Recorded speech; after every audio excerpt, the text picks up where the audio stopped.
నా తల్లి నన్ను స్పర్శించింది అని తన తల్లిని ముద్దాడుతుంటాడు, తన తల్లిని వెతుకుతుంటాడు.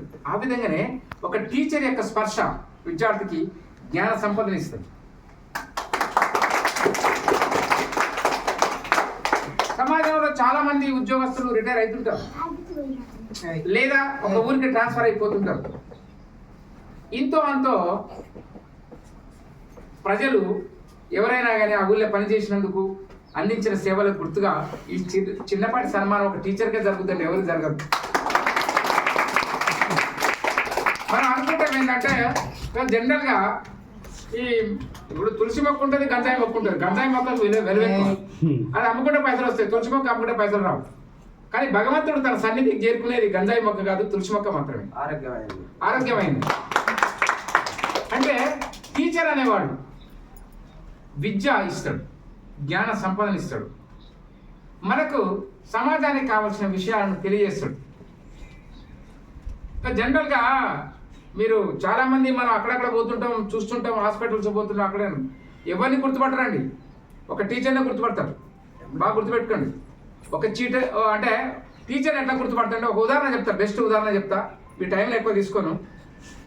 నేను ఎల్బీనగర్లో చాలా కాలం ఉండి వచ్చిన, నేను అక్కడ ఉన్న ప్రస్తుత శాసనసభ్యుడు సుధీరెడ్డి గారు, నేను అక్కడ వార్డు మెంబర్. ఇలా ఒక కాలనీకి వెళ్తున్నామండి, ఒక ప్రచారం గురించి వెళ్తున్నాం. నేను 20 ఏళ్ళ స్కూల్ నడిపించిన, ప్రైవేట్ స్కూల్. ఒక విద్యార్థి, ఒక మహిళ, అంటే ఈ బిడ్డ అంత ఏజ్ అనుకోండి, ఒక పాపను సంకలో ఎత్తుకొని ఒక వాటర్ బాటిల్ పట్టుకొని ఎదురుకూరుకు వస్తుంది, అంటే వస్తుంది. జనరల్గా లీడర్లు అంతా ఏమనుకుంటారంటే ఎమ్మెల్యే గారికి ఆ పాపం నీళ్ళు తెచ్చిస్తున్నట్టుంది అనుకుంటారు. సహజంగా అది సహజం పద్ధతి. ఆ అమ్మాయి చక్క తీసుకొచ్చి నాకు సార్ వాటర్ తాగండి అని ఇచ్చింది. పక్కన ఎమ్మెల్యే ఏమనుకోవాలి, అని ఇదే నరసింహారావు టీచర్ కదా, నేను స్కూల్ జనరల్గా మా పక్కోడు కవర్ చేసిండు అన్నమాట. సార్ నరసింహారావు గారు స్కూల్ నడిపిండి వాళ్ళ విద్యార్థులు నట్టు సార్ కవర్ చేసేసిండు. అంటే పక్కన ఎమ్మెల్యే ఉన్నాడా ఎంపీ ఉండా గుర్తుపట్టరండి పిల్లలు, మా గురువు గారు ఉన్నారనే గుర్తుపడతారు.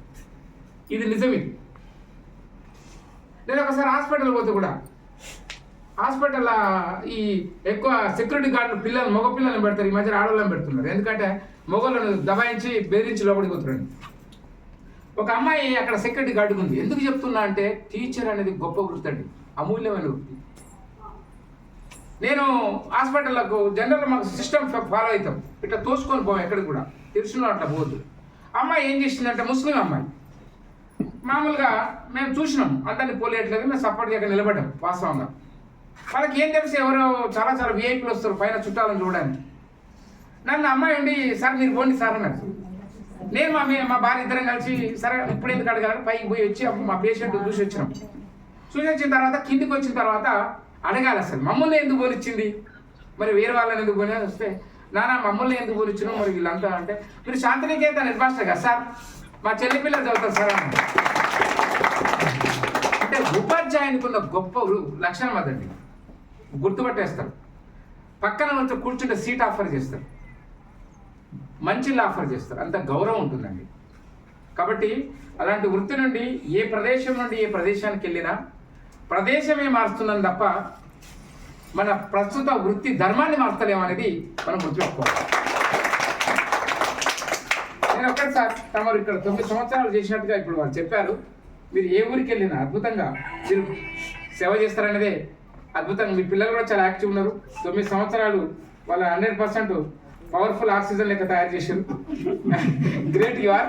సో మీరు అక్కడ కూడా మీ అమూల్యమైన సేవలు అందించి ఈ పసులూరు గ్రామానికి పిల్లలకి ఎలా అయితే అందించారో అక్కడ కూడా అందించి, అదే ఈ లక్ష్మాపురం గ్రామానికి ఏ విధంగా అయితే అందించారో ఆ విధంగానే అక్కడ అందించి, ఇక్కడ ఏముంది స్కూళ్ళలో ఇప్పుడు అంతా కూడా నేను ఒకటి ప్రభుత్వాన్ని ఒకటి కోరుతున్నా. అందరూ కూడా పెద్దోళ్ళు ఉన్నారు, గ్రామస్తులు ఉన్నారు, ఎన్నో కోట్ల రూపాయలు ఖర్చు పెడుతుంటారు ప్రభుత్వం. కానీ ప్రభుత్వం పాఠశాలను పట్టించుకోవాలి. ఈ దేశ నిర్మాణం అనేది తరగతి గదిలోనే జరుగుతుంది.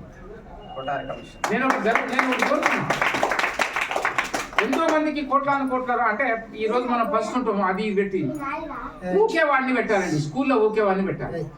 ఈ మధ్య ప్రభుత్వం ఒక నిర్ణయం తీసుకుంది, పెడతానని కోరుతుంది, అది అభినందనీయం. త్వరగా స్కూల్లో స్కావెంజర్ అంటారా ఏమంటారు, స్కావెంజర్ పెట్టాలని నేను ప్రభుత్వాన్ని ముఖ్యమంత్రి గారిని నాకు అంటే ఆ విద్యారంగానికి సంబంధించిన వ్యక్తినిగా నేను కోరుతున్నా.